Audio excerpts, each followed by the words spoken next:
ജമ്മുവിൽ ഇപ്പോഴും സൈറൻ മുഴങ്ങുന്നുണ്ട്, ഒഴിപ്പിക്കലുകൾ നടക്കുന്നുണ്ട്, വെടിയൊച്ചകൾ കേൾക്കുന്നുണ്ട്. ഓപ്പറേഷൻ സിന്ദൂറിലൂടെ ഭീകര താവളങ്ങൾ തകർത്തെറിഞ്ഞ നമ്മുടെ രാജ്യം അന്നേ പാകിസ്ഥാനോട് പറഞ്ഞതാണ് ഈ രാജ്യത്തിന്റെ വഴി അത് യുദ്ധമല്ല സമാധാനമാണെന്ന്. പക്ഷേ പാകിസ്ഥാൻ പ്രകോപനം തുടർന്നു. ആ പാകിസ്ഥാന്റെ നെറും തലക്കടിച്ചിരിക്കുകയാണ് ഈ രാജ്യം.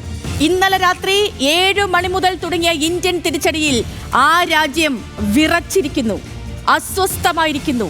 അവിടെ പിരിമുറുക്കം നിലനിൽക്കുന്നു. ഇസ്ലാമാബാദും ലാഹോറും കറാച്ചിയും ഇന്ന് കത്തുകയാണ്. പ്രധാനമന്ത്രി ഷഹബാസ് ഷെരീഫിന് ആ കസേരയിൽ വന്നിരിക്കാൻ പോലും ആകാത്ത വണ്ണം എല്ലാത്തിന്റെയും സൂത്രധാരൻ മേജർ അസിം മുനീർ, അയാളെ നിശബ്ദനാക്കിയുള്ള ഇന്ത്യയുടെ ഓപ്പറേഷൻ സിന്ദൂർ 2.0.